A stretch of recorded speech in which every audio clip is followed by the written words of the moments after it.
Honorable members, please resume your seat. Honorable members,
honorable members, order.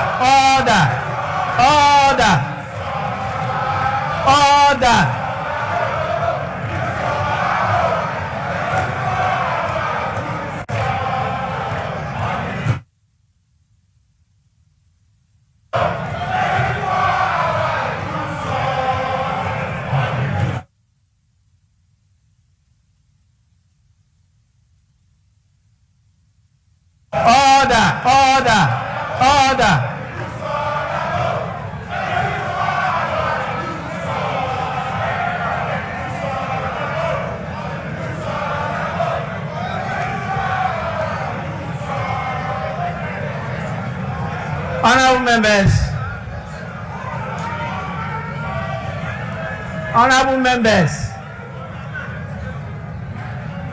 please, honorable members,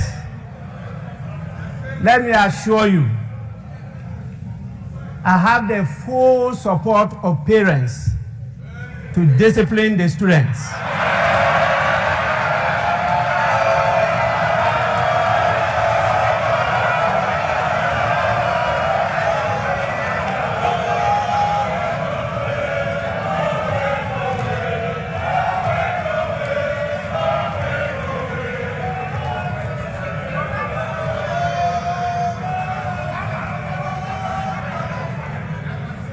I will not accept any apologies again. Honorable members, in accordance with Standing Order 72, Rule 4, I convey to His Excellency the President the gratitude of the House for the address. Honorable members, again, in accordance with the practice of this House, a formal communication will be forwarded to His Excellency the President after the House has thoroughly debated this address.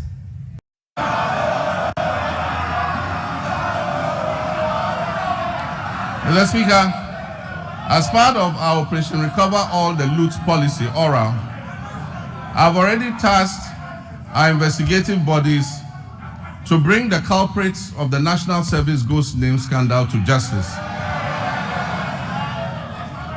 Such brazen theft of public funds must not go unpunished. It is estimated that the criminal addition of some more than 80,000 ghost names could have yielded the suspects over 50 million Ghana cedis every month.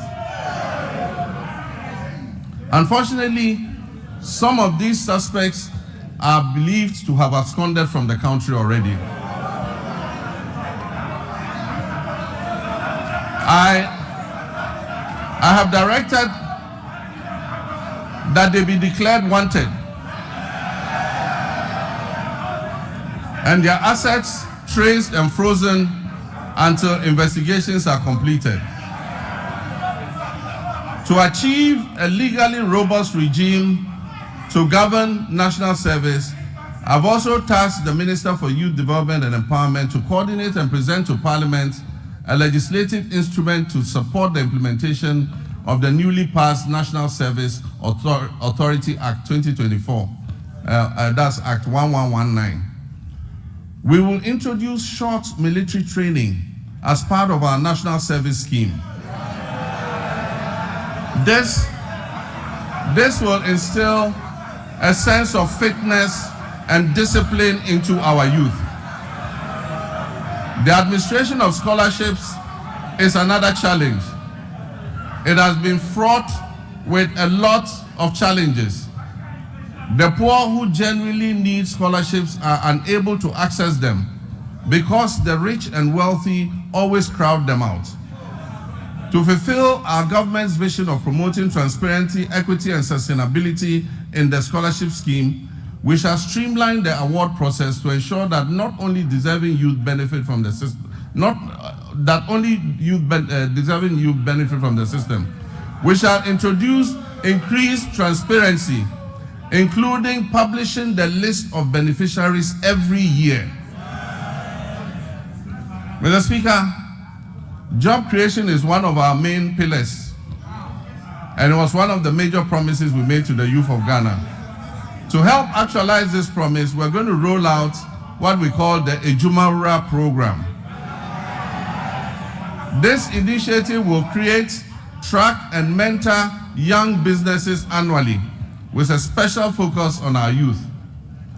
For the first phase, the top 2,000 implementable business proposals will be supported with business development training, mentorship, access to startup capital, marketing, and networking to operationalize their innovations and business ideas.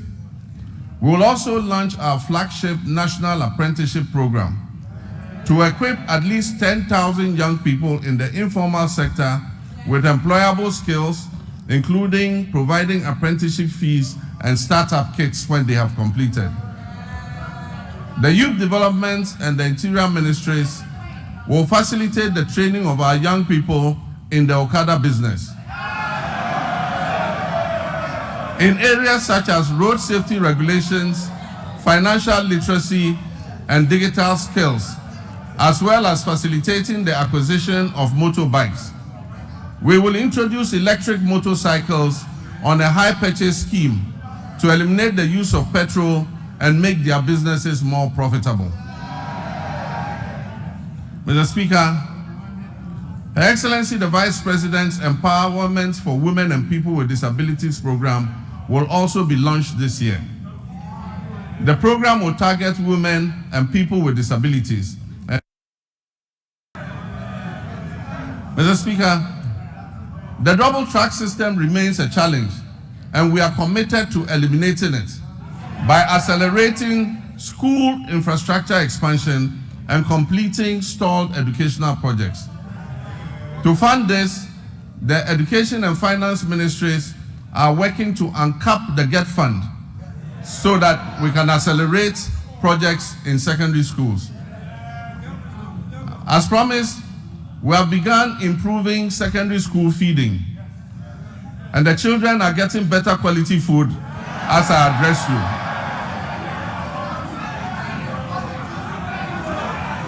Mr. Speaker, efforts to decentralize school feeding and food management include strengthening procurement and store management records capacity. Once completed, food procurement and management will be fully handed over to the secondary schools to do their own food procurement. Mr. Speaker, science, technology, engineering, and mathematics are central to national development, STEM. We will therefore expand STEM programs at all levels to equip all students for the global economy. We don't believe in building single standalone STEM schools.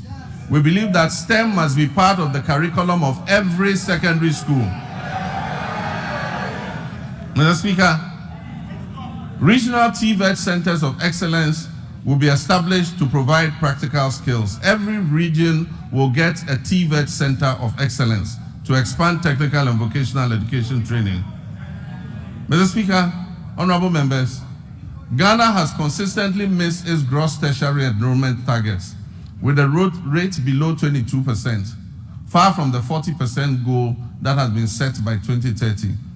Despite over 460,000 secondary graduates coming out annually, 55% qualify for tertiary education, and only 35%, 161,000 of the 460,000 enroll in tertiary education, leaving over 300,000 without access.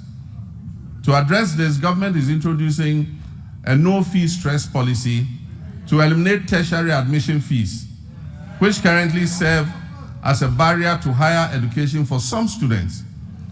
This will be supported by an enhanced student loan scheme, which is called the Student Loan Plus. The no-fee policy will also cover all persons with disabilities. And for emphasis, persons with disabilities will pay no fees for tertiary education throughout their study. And so PWDs who gain admission to tertiary institutions will pay no fees. Additionally, TVET enrollment will be increased from 11% to 20% to boost employment. Mr. Speaker, rising enrollment has strained university infrastructure, causing overcrowding and inadequate accommodation. We are determined to expand access, improve quality, and align tertiary education with national goals, particularly in STEM. Feasibility studies for new public universities or campuses of existing universities to be established in the 6 new regions will commence this year. Seed funding for these projects will come from the GET Fund in order to enhance access. Government will this year engage with the existing public universities to identify suitable sites on their campuses, acquired lands, for the implementation of the private sector participation in the provision of hostels project. This is a partnership between government, the universities, and private investors to expand hostel capacity on their campuses. This will allow more students to be accommodated on the campuses to allow for a better learning environment. Mr. Speaker, academic freedom will be upheld. We will not interfere in the administration of our tertiary universities.